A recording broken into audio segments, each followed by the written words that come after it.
everyone, welcome to Journey with Jenney, and today I'm going to be doing a review of Marathon, the Ultimate Training Guide, Advice, Plans, and Programs for Half and Full Marathons by Hal Higdon. This is what I'm using for my current marathon training. I just finished week 1 of the training, and I did 15 miles. So on Monday, I did 30-minute, 10 laps of swimming, and then on Tuesday, I did 3 miles of running. Wednesday, I did 6 miles of running at the beach. I don't know what I was thinking. I had a rest day on Thursday where I did the polar plunge. And then on Friday, I did hills at Prospect Hill Park. And then on to yesterday, I did 3 miles run around the pond, and then today was another rest day, and then tomorrow starts another cross training day in week 2. So I'm going to be sharing this chapter 5, 10 marathon truths and my thoughts about just the ballpark of them. So here in chapter 5, he says it's the simple facts of marathon life. So he's just kind of saying, like, he said all these things that people are like, truth. So here are the 10 truths that he's come across. Oh, what a beautiful day. It's so nice out. Okay. So truth number 1. Progressively longer runs ensure success. So here he talks about how, we start off with 6 miles in the first week, and then we progress to 8 and then 10. The longest maximum run is 20 miles, 3 weeks before the race, and then we're tapering down from that. So we want progressive overload.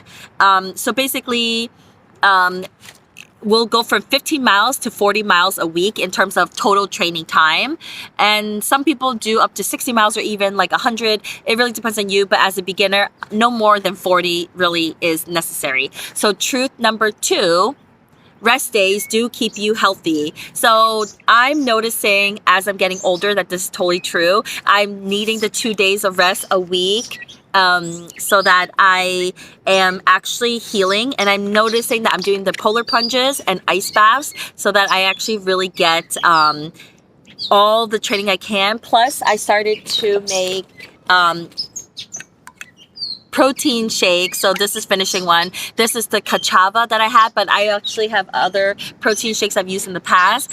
I love them with like frozen fruit and some ice and some like almond milk. So it's like super yummy.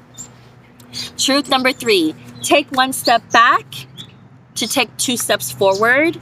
And truth number 4, speed training can be a double-edged sword. So both of these are kind of like the same thing, which is the more we go forward, we also need to step back because we don't want to be too much. Here it says psychological recovery is as important as physiological recovery. So again, mentally, we don't want to overdo it with our body. We have to like really think through how do we feel at different times. And so the speed training as well, really, if you're just trying to finish, speed training to me is not really that important. I will run slow because if I know I can finish, that's all that's important. Especially if this is like one of your first or earlier marathons. Don't worry about your PRs. Don't worry about going super fast, because if you go too fast in the beginning, you might not make it to the end. So anyways, truth number 5, learning to pace and learning to race remain critical skills. And that's what I was just talking about. Truth number 6, consistency rules the day. So here, almost anybody can run 26 miles if they run the right pace, but you want to finish at a certain time. So if your pace is 6-minute miles, so it's going to be 2:37 at the finish, which is crazy, or 12-minute miles, which is 5 hours and 15 minutes finish, so that's very doable. If you can jog at 12 miles per hour, then you can finish in 5.5 hours, and you can finish a marathon. So that's like a really great feeling to know right there. And that's where like you have to consistently doing the long runs and doing runs in general. You have to just keep training according to your plan. Truth number 7, good nutrition makes good runners. And truth number 8, practice all things connected with the marathon. So with the nutrition, I'm going to have to start getting the IV, the hydration IV packets from Costco. That is really, really helpful. And I also, like I said, want to start doing the smoothies, the protein shakes, maybe even add in certain supplements like creatine. And there are other ones that I've seen in the past that help build back muscles that are really important, that you really wouldn't be using unless you are burning a lot of fat and working out a lot. And then also everything that you might use on the marathon, like what you're gonna wear, which sneakers you're gonna have, and all the goo, like, so the nutrition that I have like all these gel packs, the goo packs. They're delicious. You can get all these like chocolate flavors. It's like pudding. So for me, like after I get past like 8 miles or more, I'm definitely gonna want to start running with those packets. Truth number 9, tapering is both an art and a science. And yeah, you know, we have a plan, but you know, once the race is coming, what needs to be done to get to the finish line. If it's your first time, you really just have to run that 20 miles. And if you know you can do that, you've basically passed the wall. If you still had enough energy to do past that, then on the day of the race, you can certainly, with adrenaline and the crowd and everything, just get through to the finish line.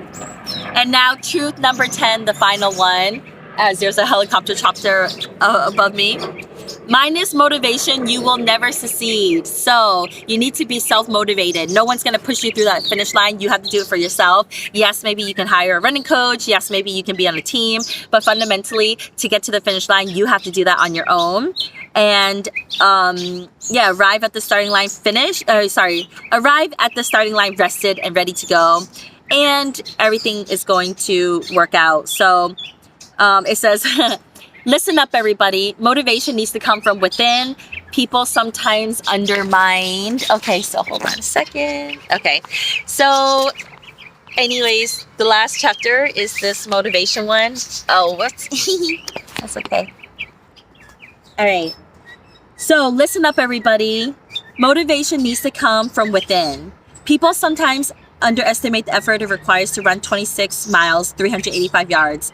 Finishing a marathon requires courage and commitment. If running a marathons were easy, everybody would be doing it. And you need to be committed to your training. If you're not focused on being a success, you will not be successful. So you will never succeed if you're not willing to prepare. End of lecture. So that was his little lecture right here, if you wanted to look at that. And yeah, I hope that you enjoyed these 10 truths. I encourage you to read this book. I think it's really good. A couple of these phrases from other marathon runners that I really like is, running could be my kryptonite or it could be my salvation. Every run has its purpose. And then, I can't force my training. I just have to let it happen and come to me. Don't get too excited about the peaks or too down about the valleys. And I like this one from Christine Nader of Chicago.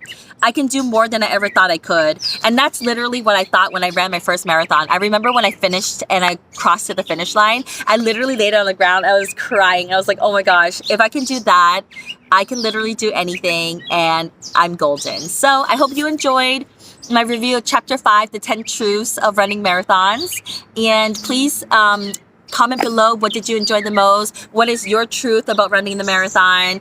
I hope you like and comment and subscribe. Thanks. Mwah. Bye.